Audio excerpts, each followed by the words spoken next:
Hello বন্ধুরা, কেমন আছো তোমরা সবাই? সায়নের ব্লগে তোমাদের সবাইকে স্বাগত। এই যে দেখো, এখানে আমি এখন সবজিগুলো কেটে নিয়েছি, কেটে নিয়ে এবার ধোয়াধুয়ি করছি। আর অলরেডি আমার রান্নাঘরে একজন নতুন লোক এসেছে, সে হচ্ছে আমার ছেলে। হ্যাঁ, ওকে রান্না করতে হবে। রান্না বান্নায় খুব মতি আমার ছেলের। এই যে রান্না করতে হবে, হাতে কি করেছি, ছবি এঁকেছি, সে আমাকে দেখাচ্ছে। এখন কড়াইয়ে তেল দিয়ে এবার কালো জিরে দিয়েছে। আমার সঙ্গে ওই করে রান্না করতে হবে। এই যে দেখো, তেলের মধ্যে আমি এবারে একটা একটা করে আলু দিয়ে দিচ্ছি। রান্না আমাকে এইভাবেই করতে হয়, ওকে নিয়ে নিয়ে। এক হাতে ফোন, একদিকে ছেলে আর একদিকে রান্না। এইভাবে আমি আমার ব্লগ শ্যুট করি। ওই জন্য হয়তো ঠিকভাবে তোমাদেরকে দেখাতে পারি না। কি রান্না করছিস? এই যে দেখো, এখন নাড়াচাড়া করছে।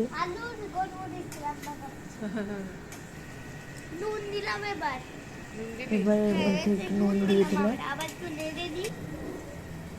এটাকে এবারে ঝিঙেগুলোকে ধুয়ে নিচ্ছি।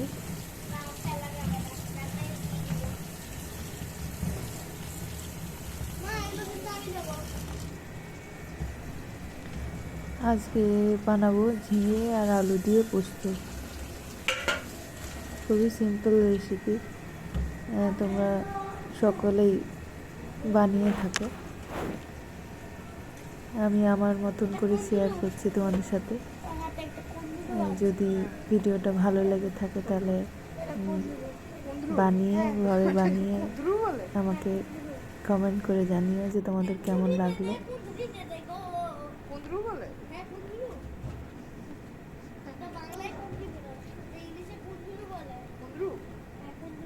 এই ঝিঙেগুলোকে একটা একটা করে সব ধুয়ে নিচ্ছি। এবার কড়াইয়ে আলু প্রায় ভাজা হয়ে এসেছে, এবার ঝিঙেগুলো সব দিয়ে দিলাম।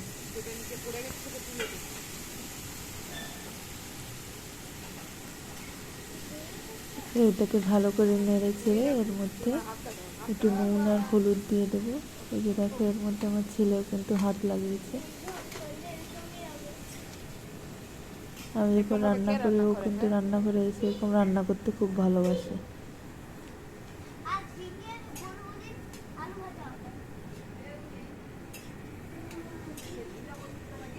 ছোটোর থেকে ও যখন আমি রান্না করি, ও এরকম রান্না করতে খুব পছন্দ করে। এই যে দেখো, আমার এখন আলু আর ঝিঙেটা বেশ সিদ্ধ হয়ে এসেছে। এবার দেখো, তেলও ছেড়ে দিয়েছি সবজির থেকে প্রায়। আমি কিন্তু এর মধ্যে কোনো জল ইউজ করিনি। আর তুমি এইভাবে বানিয়ে দেখবে, ঝিঙে আর আলু আস্তে আস্তে কম মিডিয়াম ফ্লেমে সিদ্ধ করে, কম আঁচ দিয়ে এরকমভাবে সিদ্ধ করে করবে। তাহলে কী হবে বলো তো, জল না দিয়ে করলে টেস্টি বেশি হয়। আর এটা একদম নিরামিষ রেসিপি। আমি লঙ্কা ইউজ করিনি, তোমরা করতেই পারো। যখন কড়াইয়ে তেল জিরের ফোড়ন দেবে, তখন তোমরা লঙ্কার ফোড়নও দিতে পারো। আমার ছেলে খাবে বলে আমি লঙ্কাগুলো গোটা গোটাই দিলাম। এই যে দেখো, আমার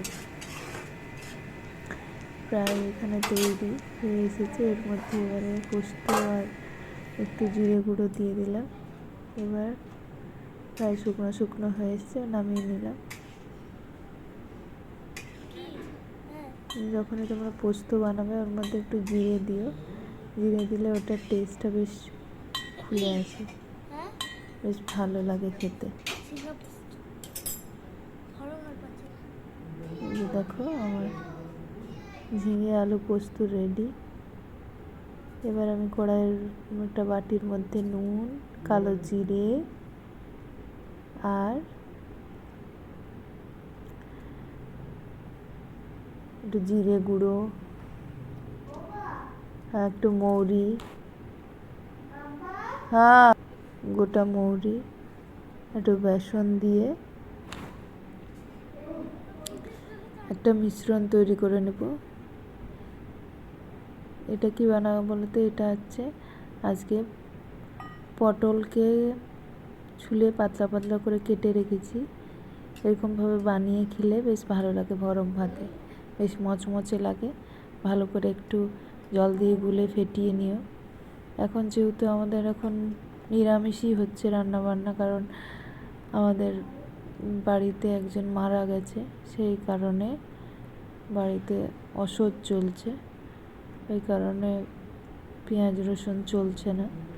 তাই তোমাদেরকে এরকম নিরামিষ রান্নাগুলোই করে বানিয়ে দেখাচ্ছি, যেগুলো প্রত্যেক দিন বানানো হয়। এই যে দেখো, ভালো করে ফেটিয়ে নেবো এবারে।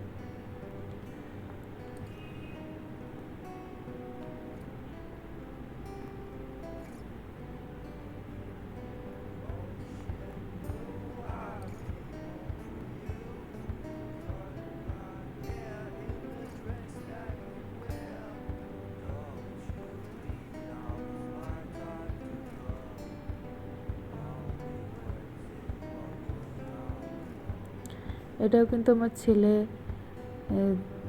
ক্যামেরাটা ধরে দেয়।